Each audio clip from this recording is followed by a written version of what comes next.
Due to the global outbreak of the coronavirus, the Voice of America is taking every necessary precaution to safeguard its employees, so our broadcast will look a little different today and in the near future as we reduce our staffing at VOA headquarters here in Washington.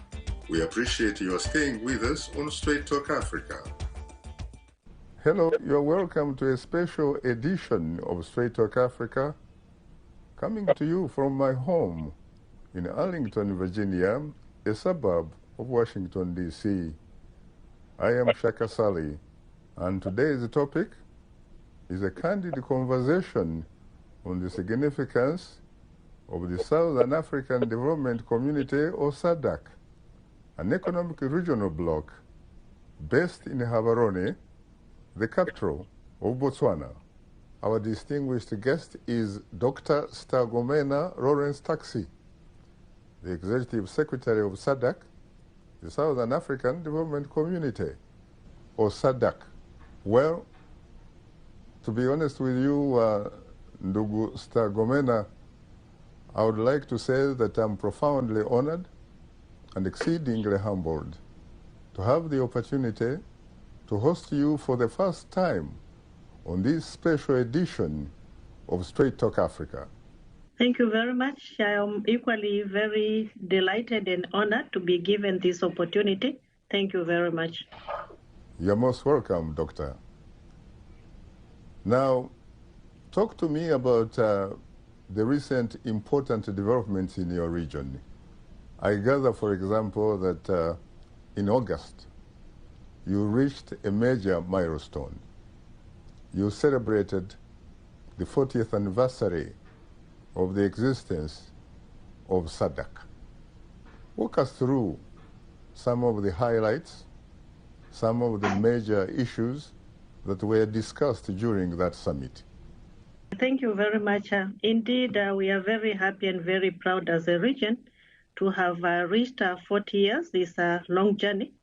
And maybe before I go to what were the major highlights of the 40th summit, let me begin by just explaining what is SADC all about, where we started and how we have reached there. We have a long history. The region, the organization has a long history, as you might be aware.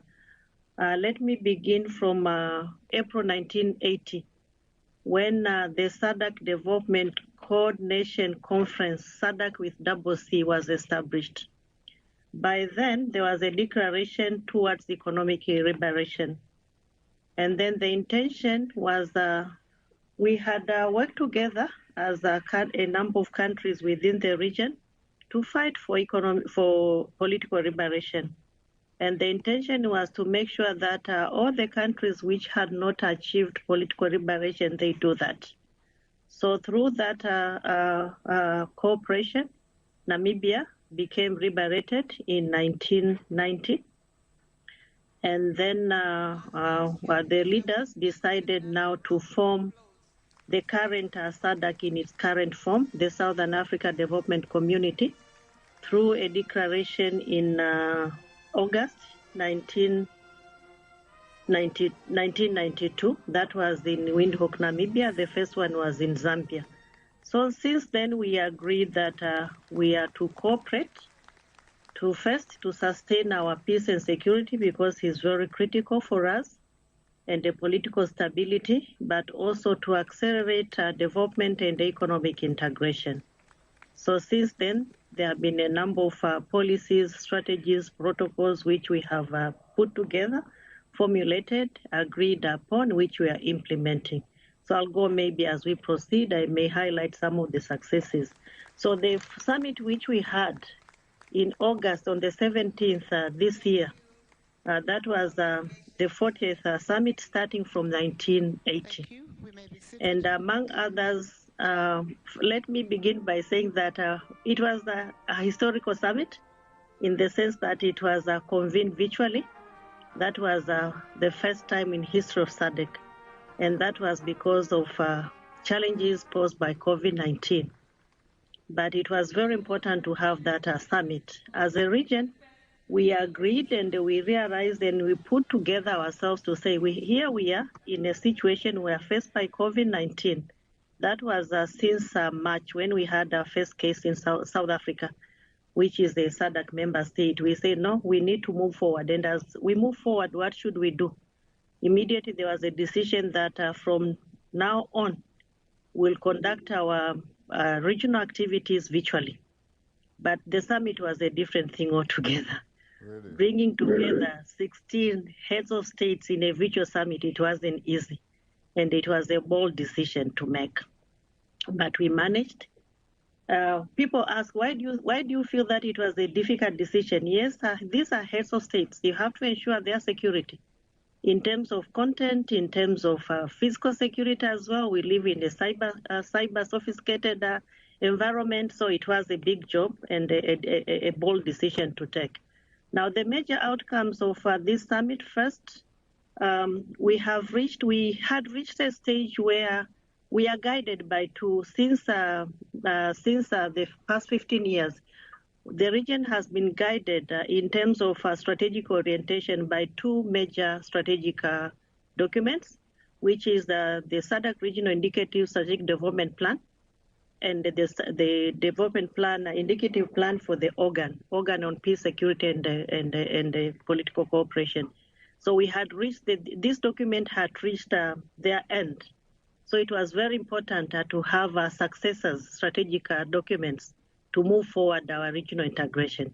You talked, for example, about SADC having been born in April 1980. That is very interesting, especially because it seems to have coincided with the political independence of Zimbabwe, because the last time I checked, Zimbabwe was actually independent.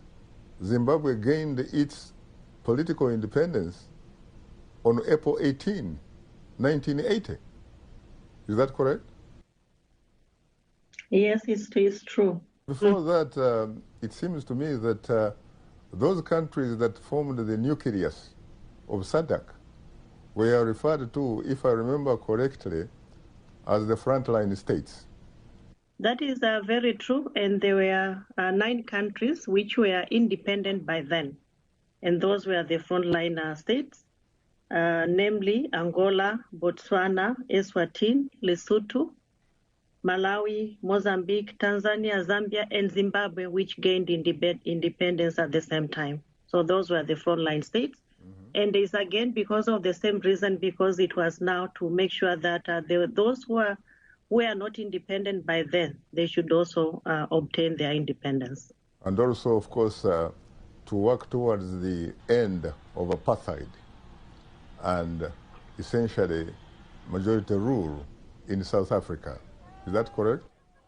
That is very correct, and that was part of ensuring that those who were not independent by then, they also gained their independence. And that indeed, that happened in 1994 when the apartheid system collapsed. It was because of the solidarity, but also the work which was done by the Southern Africa Conference Coordination, which was established for that purpose, among others. I see. So what would you say that so far, if you could put your fingers on it, what would you say so far are some of the major accomplishments by SADC? There are many. First is the sustenance of solidarity, and which also enabled Namibia, but also South Africa. Namibia to gain independence started from 1980. That's where I'm starting from. But also the collapse of apartheid in South Africa in 1994. Yeah, so that is one of the major achievements. But also, maybe one may not see it, but for us, we feel that maintaining peace and security in the region is one of a major milestone, but also maintaining political stability is because of the solidarity we have, but also a number of cooperation that we have put in place. The other major achievement is from the economic front. We established a free trade area, and we have managed to increase SADC intra-trade. The speed may not as what we wished, but we are getting there. That is also one of the achievements. But again, we may, in terms of our strength is on the peace and security, because we have put in place mechanism of conflict management, resolution, but also democracy. As you may be aware, we are part of the force which is in the DRC under the United Nations. We have 3 countries as we speak, but there were others before these 3 countries which are there. We work together with the DRC. There are a lot of challenges, electoral challenges before the last elections, but we also supported our sister country to have peaceful elections. Yes, in the northern part of DRC is not yet stable, but we are still there helping them. We intervene in Madagascar. We managed to bring the different parties together, and then there was a constitutional normalcy after quite some time, which was mediated by His Excellency Chisano, just to mention a few. But also in Lesotho, we intervened. We are still there facilitating. There have been a number of change of administration, but all of them have been done peacefully. And now the orientation has been on industrialization. Notwithstanding have the free trade area, we realize that we need to enhance our competitiveness and our productive capacity to utilize the free market which we have established. But there are a number. Those are just a few achievements or milestones which we can say, indeed, we have been successful over the years. What about politically? Because it seems to me that when you walk across the African continent and you basically look at the democratization process, it seems to me that on balance, SADC probably has the upper hand, because in SADC you have clearly had elections that are considered to be free, fair, transparent, and credible, especially compared to the rest of the continent. What is the secret behind that? The secret first is the appreciation. We uphold democratic principles. That is part of our principles as enshrined in the treaty. But people sometimes do underestimate the importance of the SADC electoral observation missions. There's that perception out there that we just go there, it's like a formality. That is not true at all. And this also has added value to the democratic and the governance systems which you see in our region. Our observation is done in 3 phases. The first phase, you go there 3, 4, 5 months before. What you do, you just assess the preparedness of that country to go to elections with a view of establishing whether the elections are going to be credible. What we assess the security situation, the legislature, the law governing elections, and also the political environment. And based on that, would there be any issues, we immediately communicate to our member states that these are the issues which we feel that you should look into before elections. During elections, we will assess the processes, but thereafter again, we will assess post and provide a report. Now, when we go, before we start the next round of elections, we always start by assessing, did you improve the areas which were were recommended for improvement. And the member states, they know that we are very serious with that. They take the report seriously, and they rectify what has to be rectified before the next round of elections. So that has helped a lot. When you talk about democracy, how do you respond to some skeptics who say, in terms of democracy, there is an elephant in the room, and that elephant in the room is Zimbabwe? How do you react to that? If we say that there is an elephant in the room, then we should say there is an elephant in the region, there's an elephant in the continent, and there's an elephant globally. Because democracy is interpreted differently. It depends on how do you want to interpret democracy. And a democracy doesn't take, it takes a number of stakeholders to come together and say, this is democracy, and this is how we are supposed to move together. Zimbabwe, I have heard a lot about Zimbabwe, but the unfortunate part, people tend, now we have social media, people tend to listen to one party without listening to both parties, analyzing and say, okay, indeed, there's a challenge here in terms of democracy. Zimbabwe has held elections throughout, democratic elections, and even the last change of administration was done democratically. It wasn't that the former president was forced out. That was agreed. He stepped down. So I don't understand when we say that there's no democracy in Zimbabwe. Maybe if I may be enlightened, what do we mean that there's an elephant in the room, which is Zimbabwe? For us, democratic principles have been upheld by all member states, not only Zimbabwe. I happen to be one of those journalists that had the honor and the opportunity to cover the last election in Zimbabwe. And there were a lot of complaints, especially because one of the major complaints was that clearly the political playing field was not leveled. That in fact, you had the ruling party. The ruling party dominated the media. The ruling party had all the money that you need in order to campaign. The ruling party was virtually, at least in the words of some of the critics, competing against people whose hands were tied behind their backs and their legs tied together. How do you react to that? As I indicated that we do our assessment. When we did our assessment, we interacted with a number of stakeholders. What you are saying, that was said by a certain segment, especially some of the political parties.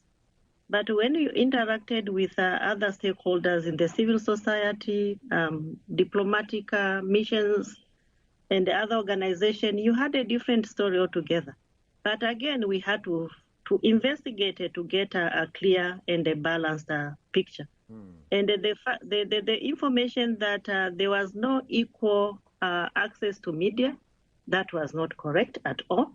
That there was excess use of forces, the military was part of it, that was not correct at all. They used police because that police is the institution, the security institution, which is entrusted with law and order. But again, the last election, one of the opposition party did not accept the results. They went to court, and the court ruled. So you have three pillars of government. They work independently. So as SADC, we respect the rule of law. We respect the constitutions of member states holding elections, and there are also electoral law. And as far as we are concerned, everything was done in line with the constitutional and the legislation. In the report which I have just referred that we normally undertake a pre-assessment, those issues were part of that. And personally, I had a meeting with the current president, and I present that report. And he said, I can see you're very ahead of us. You are saying that we did not amend this, we did not implement your recommendations of the previous report. We amended this law, this section, and he was specific to points. Frankly speaking, I felt very embarrassed that here I am, I'm using a report which I have gathered information from stakeholders, and here are the facts coming from the highest level, and it means that we have to do our job very well before we communicate. So sometimes when you get these reports, if you don't get feedback and you don't balance your report, you may end up being really misguided. So that is what I can say, that indeed for us, we feel that the Zimbabwe elections or the elections have been done democratically in line with the guiding legislation. Let's talk about the challenges posed by the COVID-19. What are some of the challenges that so far have been caused by the COVID-19 in your region? And how have you been able to address some of those problems? The challenges are multiple, as you know. At the beginning, we thought that challenges maybe COVID-19 was about, it was health-related only. But then we realized that that is not the case, and we moved swiftly. So first is the unavailability of drugs, but also equipment for COVID-19. But we have mobilized ourselves, and we are addressing that. But more importantly now is the socio-economic impact of it. We carried out a study, which was one of the issues which were deliberated upon by the just ended summit. And it has been very clear that there are multiple challenges in terms of food security, in terms of increased gender-based violence, in terms of a number of economic sectors also has been impacted. Just to mention a few, tourism, trade, and what have you, just mention a few. But what we have done as a region first was to quickly mobilize resources to address the health part of it, but also to put in place measures to address the socioeconomic impact, and more significantly, which was very clear and which was the first one to observe, was the impact on trade. Because of COVID-19, there were a number of lockdowns, and we could not move. Movement of goods and services was constrained, including essential goods for COVID-19.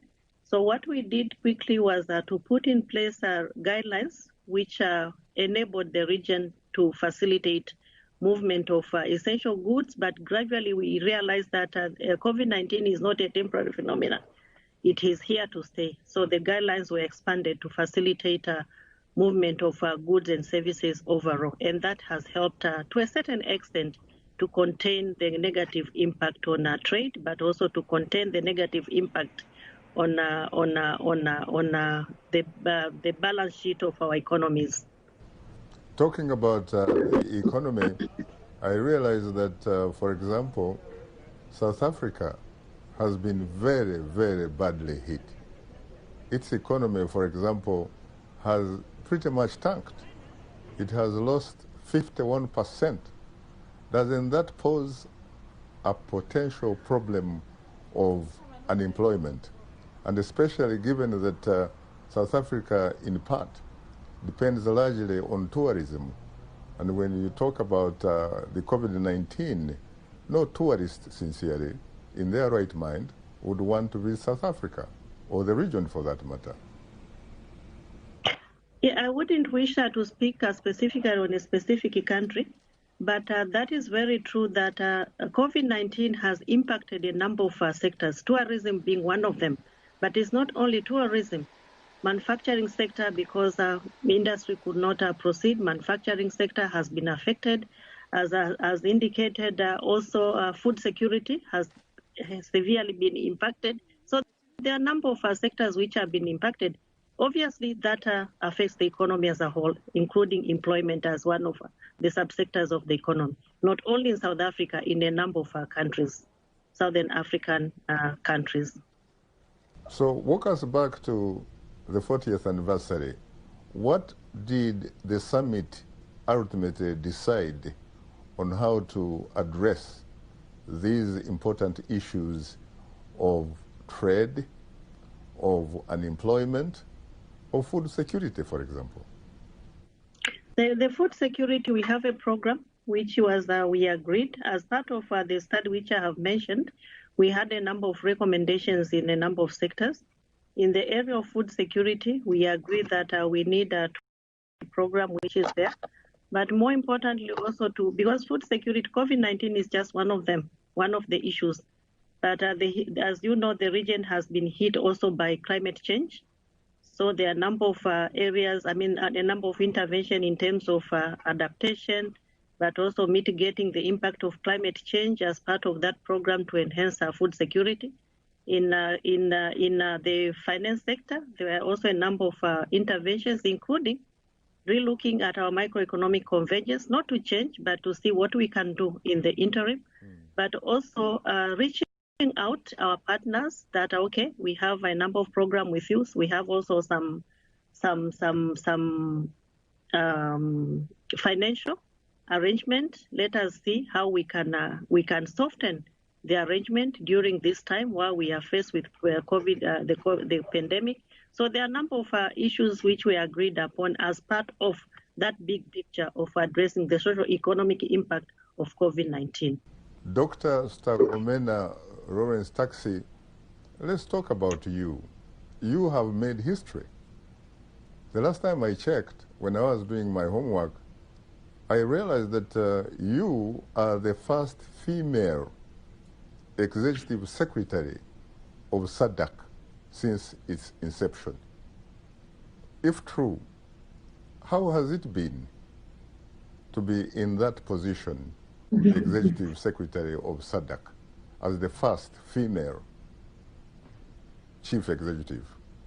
I was humbled to be appointed as the first female executive secretary, and I extend my gratitude to my leaders in the region, the heads of state of SADC. But that is also, we can take it as an achievement because I had indicated that through our journey, as part of our journey of regional integration, we have entered into about 33 protocols. One of them is a protocol on gender. So this is part of the implementation of gender in our region, gender mainstreaming, gender equity. Among others, the gender recognized gender parity, and the minimum threshold is 30%. So we have, in a number of our countries have reached that stage. We have some countries which have reached 50-50. So I was very humbled and I'm very happy. But what I have faced, it is mixed feelings. On one hand, you feel happy that you have this opportunity to serve the region. But on the other hand, also it goes with its only challenges, which you need to be prepared to address them. How does it feel like, really, to be the first female chief executive? And what has been the response so far from the people in the region? Whether we like it or we don't like it, it is very true that when you are appointed as a female leader, you have to understand that the first thing which comes to, especially you men, you'll be looking at me as a female. And then later, the next part will be now you're looking me at the executive secretary.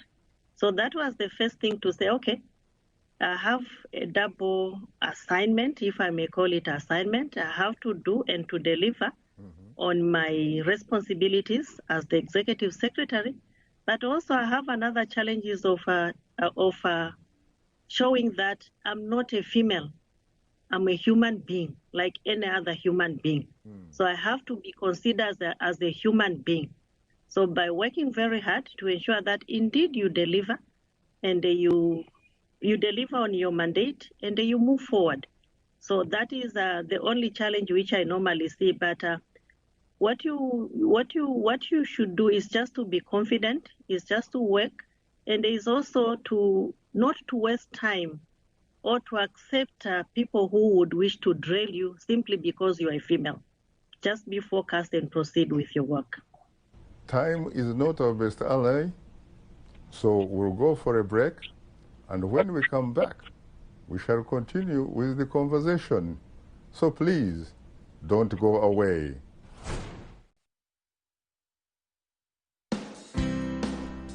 Health, wellness, sport, beauty, medical breakthroughs. Healthy Living cares about your well-being. What are the main health concerns in Africa and around the world? Find out the latest on coronavirus. Connect with our experts and ask them questions. How long does the virus stay? Join me, Linor Mudu, in Washington, every week on Healthy Living, right here on VOA. Today's topic is a candid conversation on the significance of the Southern African Development Community, or SADC, an economic regional bloc based in Gaborone, the capital of Botswana. Our distinguished guest is Dr. Stergomena Lawrence Tax, the Executive Secretary of SADC, the Southern African Development Community. If you were to talk to us from the deepest, better part of the bottom of your Tanzanian heart and soul, what would you say are the sort of qualifications, the sort of qualities that one needs, whether they are female or male, to become a successful executive secretary of the regional economic bloc? First and foremost, integrity. You have to be a person of integrity. And integrity is very broad. Secondly, you have to be, I have said this, you have to be also to be confident. Also, you have to be, and this is now a Tanzanian part of it, you have to be humble. You have to understand that, yes, I'm a leader, but I'm a human being like anybody else. You have to exude, so humbleness. You have to exude. The humbleness is very critical. You have to exude humility. Humility and humbleness are different. Yes, you may call it humility, but I'm calling it humbleness. It's just to be humble. And to be a great listener, perhaps. A greater listener goes without. It's not about being Tanzania. I think that is for any leader. You have to listen attentively, but also you have to listen, but also to be understanding. You may listen, but if you are not understanding, you may just listen and it ends there. You have to listen. You have to be able to analyze what you're listening and how to respond at what point in time and how. So listening, it goes with a number of other characteristics or elements which makes you a good listener, but also a good implementer after listening. What is your day like, a typical day like? Could you please kindly walk us through a day in the life of Dr. Stergomena Lawrence Tax? What time, for example, do you go to bed?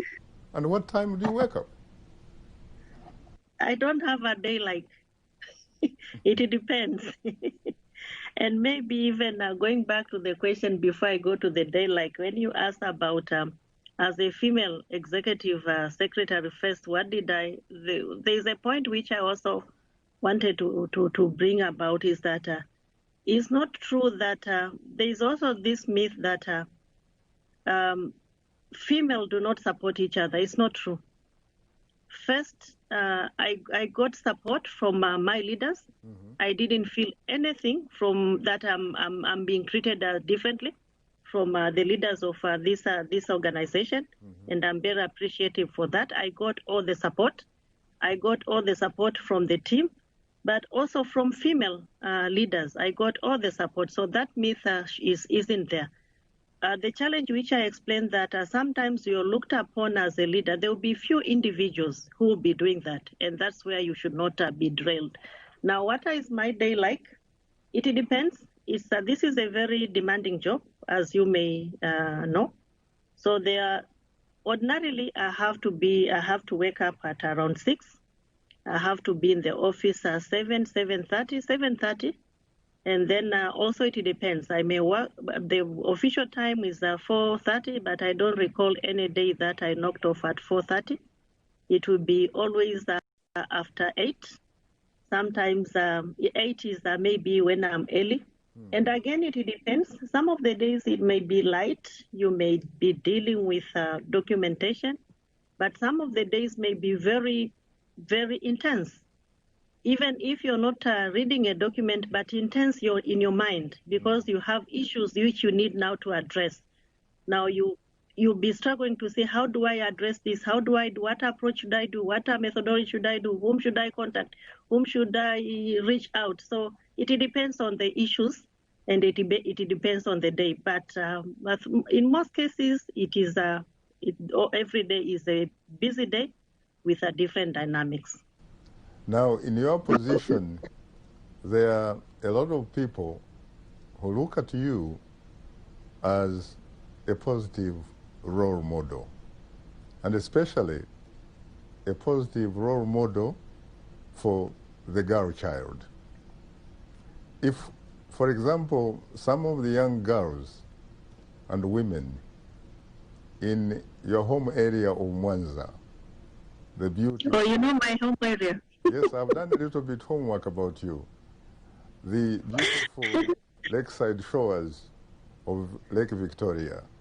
If there was a young girl right there and another one in Magomeni near Dar es Salaam, Mnazi Moja, and they wanted to walk in your shoes, they wanted to be like you, what advice would you have for them? First and foremost, education.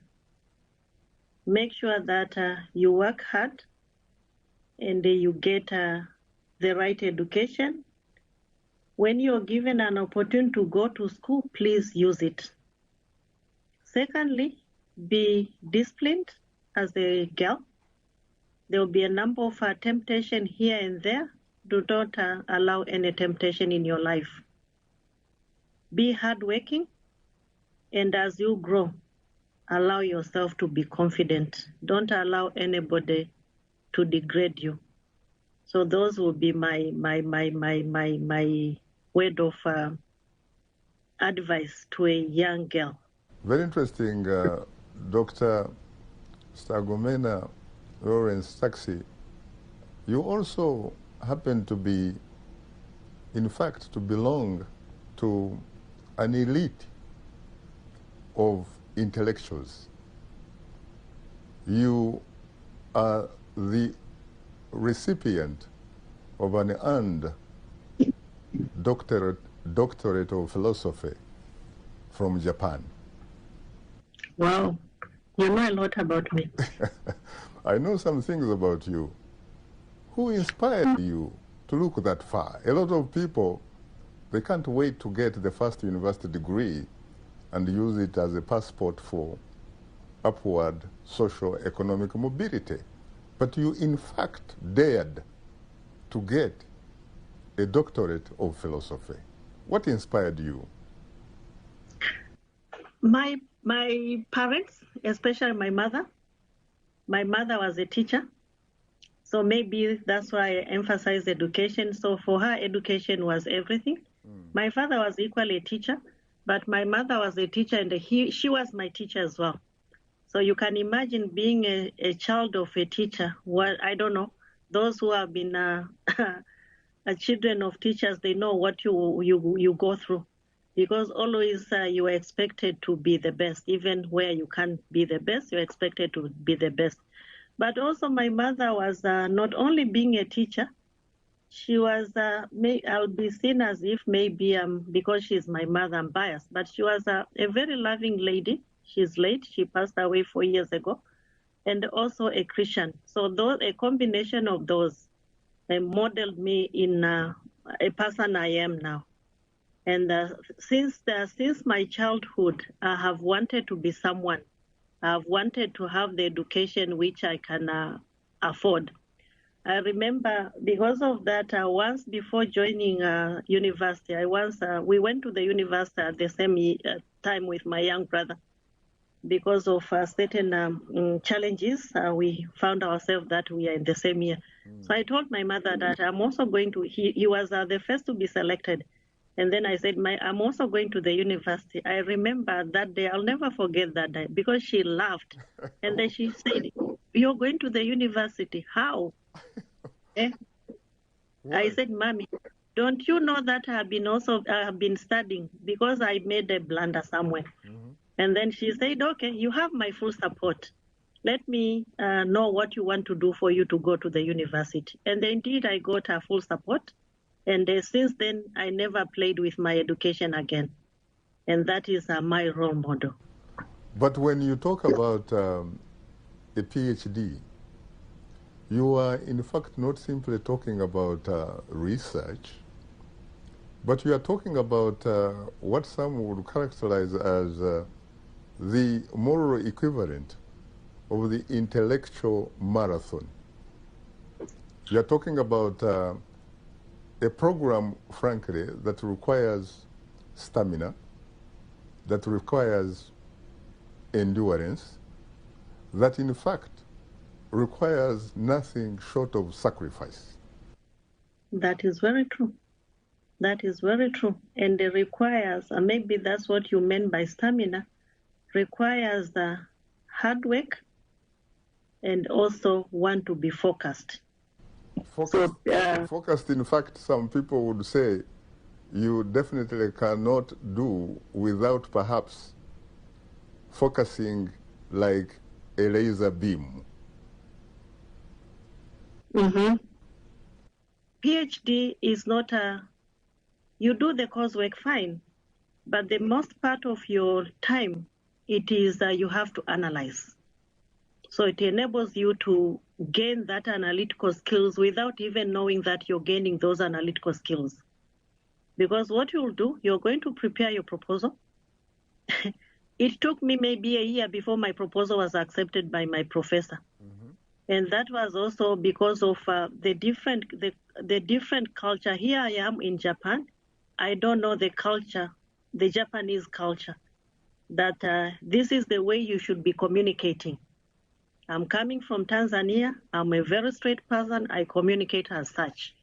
But that is not how I'm expected to communicate as a student to a professor. There's a way, and when he gives you feedback in a manner which you may not understand, again, because of the communication gap. So it took 1 year before understanding what exactly does my professor want? Where am I failing? What was the language of instruction, if I may ask? It was English, but it's not about the language. It's about the communication style. Correct. In Japan, they say there's what they call endio, that you should not be, you have to communicate in a manner where you are allowing your superior to give you feedback. You don't go there and now you want to show that I'm very knowledgeable. You come up with hypotheses. Yes, so it took that time, but then I managed to get that, and then to be able to convince your professor, but also to show what is new that you're bringing. So that is not an easy job at all. Now that you obviously were inspired by your mother, the good teacher, and of course she has since, unfortunately, returned to her creator. May her soul rest in eternal peace. Amen. Is that something that you would proudly recommend to the girl child? Yes, and that is what I'm doing even to my daughter. I like yeah, that. that's what I'm doing to my daughter, yes, without any hesitation. Very interesting. You have been in your position for the last 7 years. And when you think about the 7 years that you have been the chief executive of the regional economic bloc, you must have come with a vision, the vision thing, in order for you at least to serve for the maximum 2 terms. Or you must have come with a set of priorities. What were those priorities, or what was your vision, and to what extent have you been able to accomplish some of that? I didn't have a vision, but I had priorities. Because as an organization, when you enter into an organization, it will be very strange for an organization like SADC with that long history, without a vision. So my duty was to make sure that the vision is realized, but I had priorities. And my priority was to enhance economic integration. And that was because my thinking, which is still the same thinking up to now, is that SADC is very stable, is very peaceful, politically stable. But how can we capitalize this peaceful environment and the political stability by accelerating economic integration? That was my priority. And I'm happy because that is what I did when I joined. When I was we have a culture of introducing ourselves as new executive secretaries. That is what I tried to present to my leaders. This is what I think we should do. And I'm happy I received overwhelming support from almost everyone. And by then, when I joined, it was Her Excellency Joyce Banda. That was the first year. But then it was the former late President Mugabe. And then he said, I'm going to support you. But when you talk of economic integration, what exactly do you mean? Economic integration is very broad. Then I presented what I thought was my priorities. And then he guided me further. He said, very good. But my advice is that let us focus on industrialization. Because if we transform our economies, it means that the multiplier effects are going to be broader economically. So now, since you have started it, and you have come with this proposal, go and prepare SADC industrialization strategy. I said, thank you very much, sir. I'm going to do that.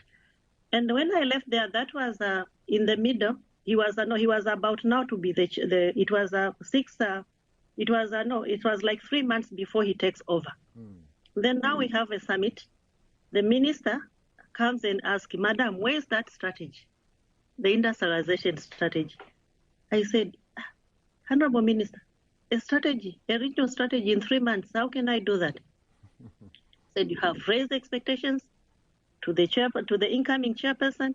He doesn't expect anything apart from the industrialization strategy. I said, no, we can't. Then I use my PhD now there. And I said, okay, what we'll do, Honorable Minister, we are going to present a concept note, which will highlight how do we want to drive industrialization strategy, based on which, if it is acceptable, then the summit will direct us to prepare an industrialization strategy. That's how it worked. But immediately after the summit was now the concept note was approved. The strategy was we were directed to prepare a strategy. Now I'm given 6 months to prepare a regional strategy. Those are the kind of challenges which I say the days which you don't sleep. You say, okay, I wanted this, I pushed for it. Now I'm in for it. How can I prepare a strategy in 6 months? But God willing, inshallah, we managed. I got support from UNECA. We had started talking about it, so I managed to get to mobilize our resources, both financial and expertise, and we managed to have the industrialization strategy, which we are now operationalizing, and which has remained a priority for the orientation of SADC since 2014. Progress is there, has been there, challenges here and there, but we are moving toward the right direction, and that was the priority I had. There were a number of others, but that was my priority. If you were to grant us a very brief report card about the last 7 years that you have been at the helm of SADC, what would you say, for example, that has been the single most important decision that you made? And what about the single most important regrettable decision that you also have made during the same period? The decisions I make at the secretariat level. Mm-hmm. But the decisions, when it comes to regional decisions, those are made by either the summit or council of ministers. My role is to advise. So one of them, the advice which I'm happy about, is what I've just said. The development of the SADC industrialization strategy, which has been rolled out. We have now a number of value chains. We have a number of regional programs in terms of infrastructure, which are going on. So that will be the most single, not decision, but advice, which I'm happy about. A decision which I regret about, I have to think about it. I don't remember. Seriously, I don't remember. What I can say that in any job, there will be up and downs. But the important thing, I have a very good team. I don't work alone. I have a very good team. We work together, and whatever challenges which we have encountered, we have managed to solve them as a team which is working together. You know, it is said that as an individual, you could probably run very, very fast, but that together you could actually get very far. Now, you talked about how you have to think about the single most regrettable thing. First of all, just look at the priorities that you came with. I am sure somewhere there must have been an idea that you probably came up with and probably tested and tried, and it probably didn't pan out the way you expected it. I've been lucky because ordinarily an example should come to your mind quickly, but nothing comes to my mind. Okay. But I know that there have been challenges here and there. You cannot operate without challenges. You're frustrated, you want to move faster, but you cannot move faster because some of maybe that can be what maybe frustrates me is that because this is a regional community and you make decision collectively, but when it comes to implementation, everyone will go with or her own pace. So that is maybe the most frustrating part of it. But eventually, and it's because you cannot say that you get frustrated as a human being. But when you reflect, you say no, because we need to move together. We need ownership. Member states have to understand why they should be doing this. So let me do some more work to convince them. And eventually you manage to convince them and they join and we move together. So maybe that is the frustrating part, that you may wish to move fast, but you can't because you are the number of players who should be part of that process. What about the average listener, the average individual in the audience of Straight Talk Africa? What are the basic qualifications in order for a country to win membership to SADC, to become a member of SADC? Mm-hmm. Any specific qualifications? Yes, there are criteria.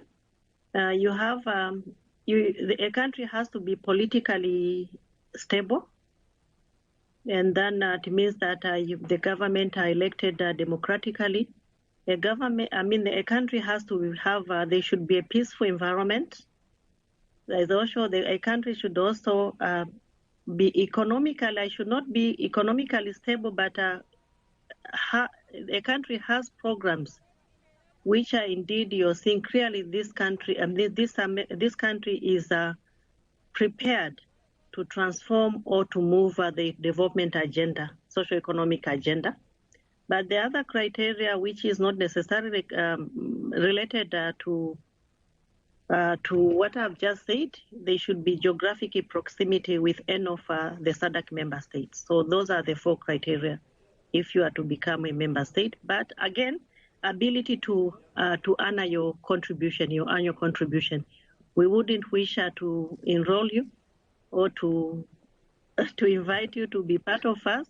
And again, you cannot honor your contribution. It is going to derail the organization, both the secretariat, but also the programs which we have put in place, which we are implementing. We are very proud as SADC. This is my seventh year, as you have indicated, but even my predecessors, we normally get our annual contribution every year. And that is really a sign of commitment of our member state to SADC regional integration. A number of regional blocs will be complaining about annual contribution, but that has never been our problem. And I think that's why even we can move in terms of implementation of our programs. Given the criteria that you have shared with us in order for a country to become a member state of SADC, what is the problem? What is the problem with the application of the Republic of Burundi? I knew that's where you're heading. Really? There's no problem whatsoever. It's just a fulfillment of the criteria. We had an assessment, and we have not given up on Burundi. We had an assessment, the country passed some of the criteria, and partially some of the criteria. And then we agreed that, okay, in these areas which we have passed partially, please go and improve, and then we'll come and do the reassessment. So, do you believe and are you confident indeed that SADC is on the right track going forward? 100%. But economically, we are moving. Socially, we are moving. Politically, we are stable. In terms of peace and security, we are also okay. And actually, not even okay is an underestimation. We are very good. So 100%, that's why I'm saying 100%. Any aspirations beyond the chief executive of SADC? Throughout my career, I have sacrificed my family. I have sacrificed my life, family in broader perspective, and the people are not going to believe what I am going to say. But my aspiration from now on is to have quality time with my family. What about your daughter that you referred to a little bit earlier? Does she think at one time that she may want to walk in the footsteps of her mom? I think that question should be asked to her. I cannot respond on her behalf. But what I'm happy about, she's very independent. She's very hardworking. So I just pray for her and commit to support her for her to realize her dreams. Well, on that note, Dr. Stergomena Lawrence Tax, I have to say once again that I was profoundly honored and exceedingly humbled to have the opportunity to host you on this special edition of Straight Talk Africa for the first time. Thank you very much. Indeed, this is a straight talk. Did you enjoy it? And thank you very much for the opportunity. Our distinguished guest is Dr. Stergomena Lawrence Tax. Thanks to our audience for tuning into Straight Talk Africa. In the meantime, get better, not bitter, SADC. And please, please remember to keep the African hopes alive.